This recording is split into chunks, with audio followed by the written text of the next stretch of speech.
What's up guys, welcome back once again to the reviews. Today I've got another brand new case. This is another one from Aerocool and this is the Aerocool Cronus.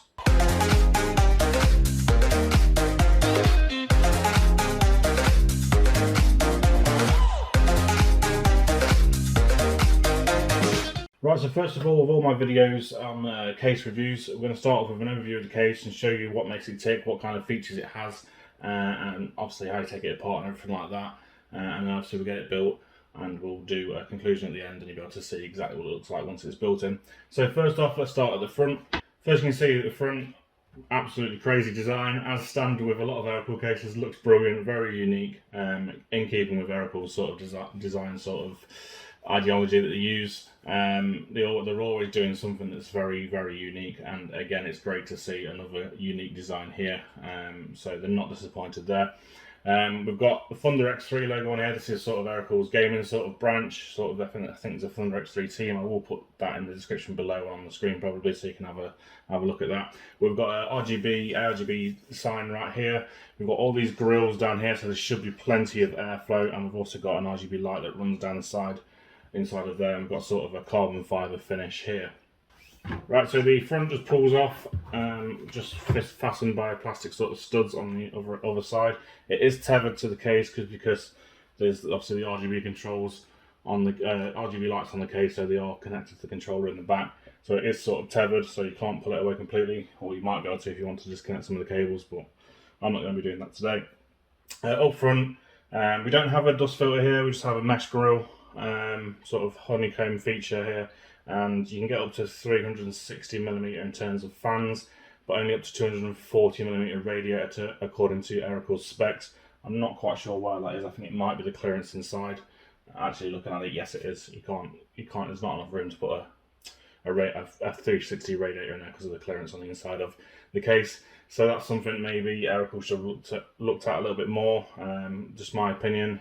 Maybe make it a bit more space in the front there, so you can fit a 360, but you can get three 120mm fans in there, or two 140mm fans if you want to, or I can say you can go up to 240mm radiator. On the top of the case, we've got pretty much standard. We've got power button, reset, LED button as well. It looks like you've got a separate LED and reset button on this one, which is very good to see. So normally you sacrifice your reset button to control LEDs, but we'll have a look at that in a bit.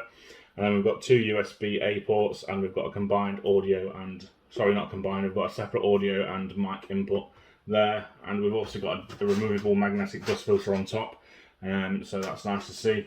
And then up top here again, we can have up to a 240mm radiator, or we can have a 140 or 120mm fans times 2 up the top as well. Let's move around to the side now. On this one, most Aerocool cases I've done in the past, I've had screws out of a corner, and I have done one that had a door on it. And this one's, they've gone a completely different way again with this one, but it's nice. It's a nice, easy way to do it. It's very clean looking on this side with a tempered glass panel. So on this one, you've got two thumb screws at the back here, which remove, they're not captive. So just be careful you don't lose those. So you remove the two thumb screws, and then it's just a little sort of handle at the back here, which you can pull, and then the glass slides away like that. So we've got a full, really thick actually, tempered glass panel on the side of this. So let's talk about the insides first. We've got a box of accessories that comes with it. We'll talk about those in just a sec. Let's put those to one side for now. Now this is a more premium case from Aerocool, which is nice to see. They've gone a bit more premium on this one. That does reflect in the price. I think this is around £90 in the UK, but I'll put the prices up on the screen for you to see. Now in terms of the internals, it's nice to see the first one I've seen from Aerocool, which is really good, is the rubber grommets they've included here, which makes cable tidying look a bit neater in my opinion, and looks really good. And there's plenty of space here for all your cables and everything like that. And you probably can't see on the camera, but obviously where the standoffs, it's labelled what they're for. So this can also do up to an E80X board using these standoffs over here. So and then you've got cable grommets here for your E80X board. So they've thought about that as well, which is really, really good to see. Other than that, there's not a great deal to talk about in the front. Power supply shroud, which is becoming pretty much standard in most cases now, which is, again, is absolutely great to see. Little window down here, so if you've got like an RGB power supply, then you'll be able to see that there. If not, then you won't, obviously. So there's that bit down there. It looks like there's going to be plenty of clearance up here for radiator, as the motherboard will be sitting down here somewhere. So there should be plenty of room for cable pass through and for radiators.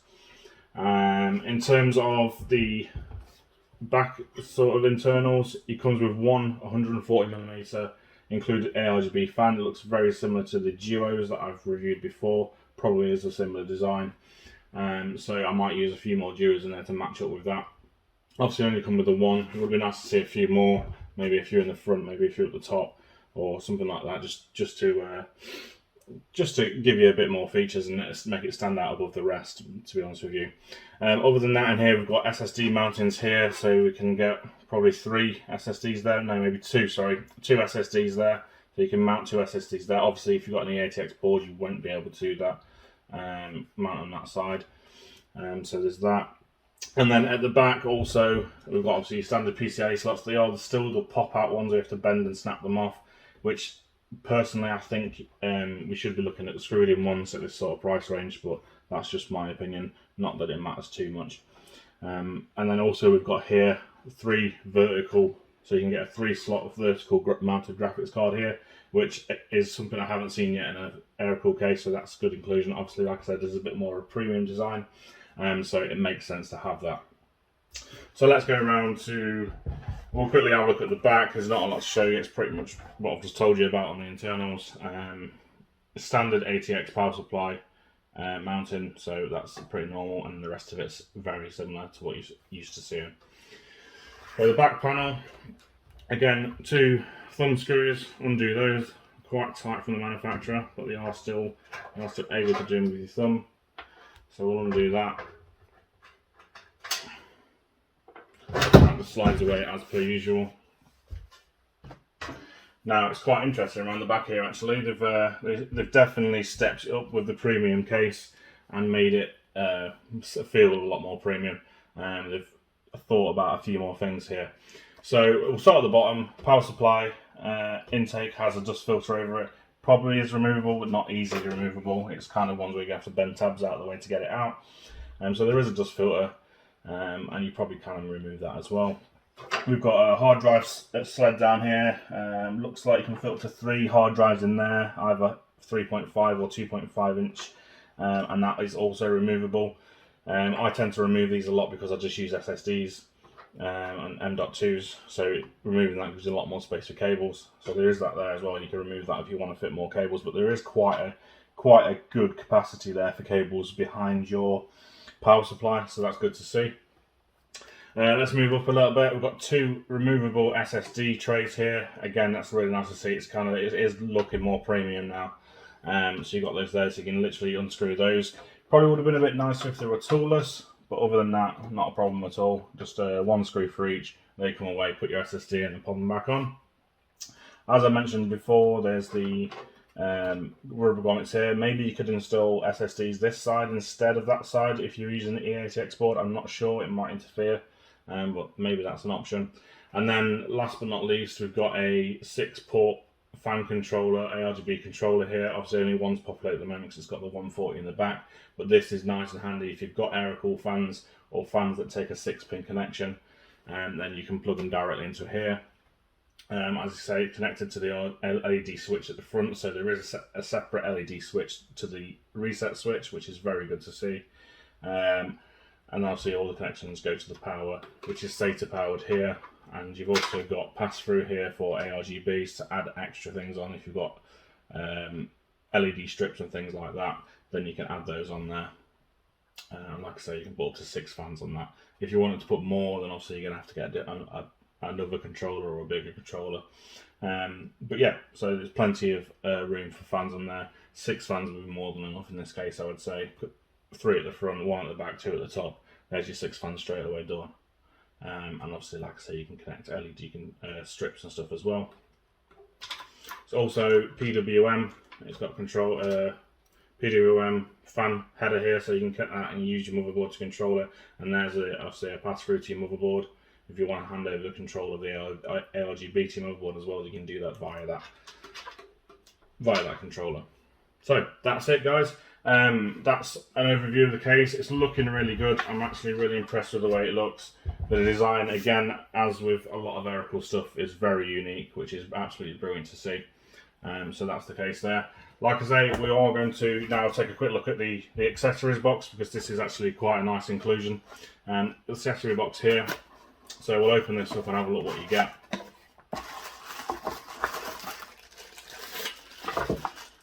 So you get your normal sort of, you get some Velcro straps in here instead of just cable ties.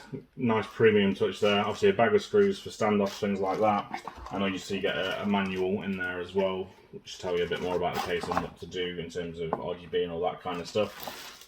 Put that to one side, let's have a look at what we get in this bag.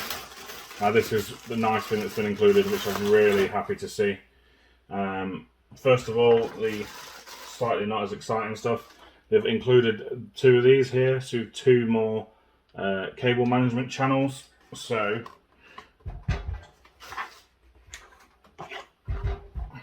you've got 2 more cable management channels that match up with these here, so you can put them, I don't know, anywhere you really can fit them if you want to, and manage your cables a lot better that way. So we bring it back around, because the next bit I'm going to talk about is a good one, really good one to have.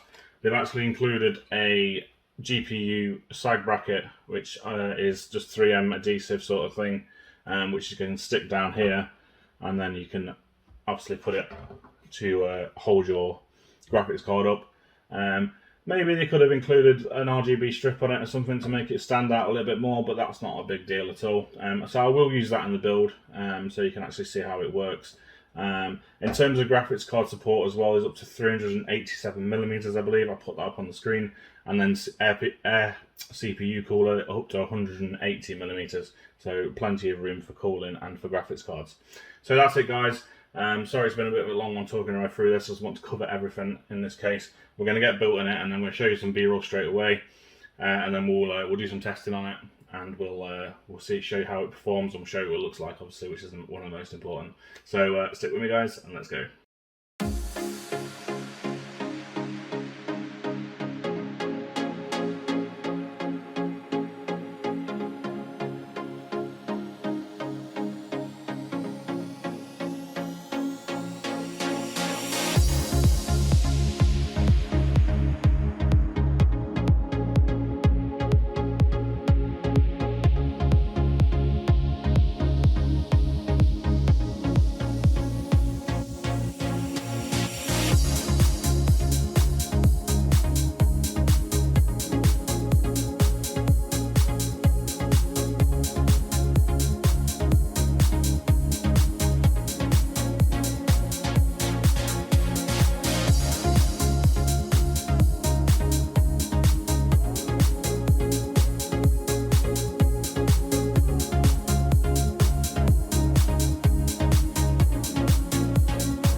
Right, so there we have it. That's the Cronus by Aerocool. It's from the Rex 3 case, mid-tower ATX case. Also supports up to eATX motherboards. And again, I think I say this quite a lot of the time about Aerocool cases. They've really impressed me in terms of the design. It always stands out. An Aerocool case always looks absolutely brilliant. Looks like nothing else on the market. So yeah, I'm absolutely blown over by the design of this case. As you can see, the RGB is brilliant, really well implemented. The design on the front's brilliant, lets good airflow in, and we'll talk about the results in just a second. So yeah, building it absolutely doddle. There's so much room in there. With obviously it being able to take any ATX case, there's quite a lot of room in there. Can fit pretty much any graphics card that you throw it, really. Yeah, so it's absolutely great. We'll talk about the thermal performance first, and then I'll talk about things that I like and dislike about it, and we'll sort of give some ideas as to what I think could have been improved on this. So first of all, obviously on this I'll just do thermal tests. So I do Cinebench on a 10-minute run, and I do Unigen so I can get CPU and GPU temperatures. Now idle was pretty much normal. Once it's settled, it's about 40 degrees. So yeah, no problems there whatsoever. Obviously it's quite warm still at the moment, it's about 24 degrees in here, so it's still quite warm, so not too bad at all. In terms of performance, Cinebench, we've got a maximum of 83 and an average of 73 over 10 minutes, which again is absolutely fine, no problem at all, no thermal throttling whatsoever. Obviously not the most amazing figures that you can, there is cases out there that have better airflow and keep things cooler. All depends on your cooler as well, what you're using. Again, I'm using the Be Quiet Pure Loop 240, which I've used many times. I've just put some Aerocool fans on it, which are probably not ideal for radiators, but they still work pretty well. And they're very quiet as well and look good, and obviously match the fan that's included at the back, the 140 Duo. So yeah, that's not too bad at all. GPU performance, again I used Unigine Superposition, did 1440p, all extreme settings to try and push it as hard as I could. Obviously I can't do 4K, I don't have a 4K monitor, so we did 1440p. And we got a maximum of 60 and an average of 55. So again, absolutely brilliant, no issues with that whatsoever. So yeah, overall, case is absolutely fantastic. I'll talk about a few things that I would like to see implemented in basically another sort of premium case from Aerocool. Now I say premium, it is a much more premium feeling case than some of the others I've reviewed from Aerocool. But in terms of price, it's not really a premium. It's not really up there. It's not absolute budget. It's kind of a mid-range, I'd say, in terms of price. I've seen it on scan.co.uk for around £80, so that's pretty decent, to be honest with you. And that leads me into what I'd like to see improved. Maybe a few more fans included in this at the front, rather than just the 140 at the back. Maybe include a few more. Maybe might drive the price up a little bit, but people generally will be prepared to pay a bit extra, I would think, for a few more fans. On this one, I've just put two Arctic P12 PST fans in the front, so 120mm fans. There's two in there. I normally put three in, but I couldn't find the other ones. So obviously the airflow could be improved there and get better cooling. But again, the thermal is also to do with your setup, how you're using it, what CPU you're using, and all that kind of stuff.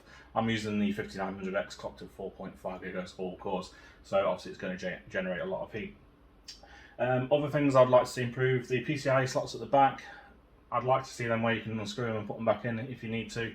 I know it's not a massive issue and it wouldn't cause many problems, but that's just something I'd like to see on a more premium case.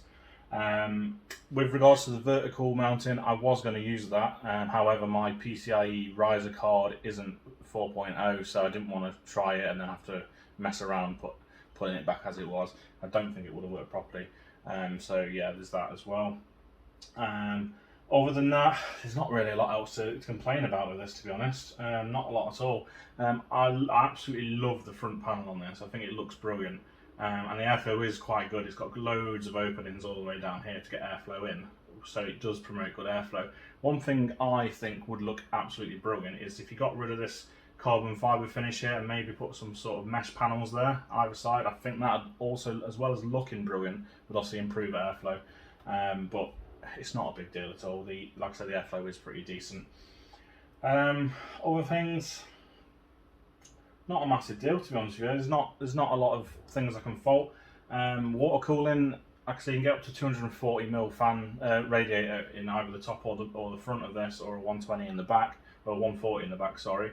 However, with it being able to do three 120mm fans, I feel like they should have incorporated it, allow it to take a 360mm radiator, which they don't, because there's just not enough clearance between the PSU shroud and the front of the case. So if they just put a little cutout in there, you'd be able to get a radiator in there, no problem, and still have plenty of room for your graphics card. So I feel that's something they should have done. Obviously, if you had an E80X board, I don't think you'd be able to do it still, even if it did have that cutout, because it might be a bit too close. But other than that, I can't see any issues with it at all. These are very, very minor issues, and to be honest with you, for the price range, it's really well thought out. They've thought about a lot of stuff on this case. Included RGB controllers, absolutely great, especially if you're using Aerocool fans, 6-pin fans, then that's good for that. You wouldn't be able to connect like Corsair fans or anything like that, so you'd have to use their own controller if you were going to do that.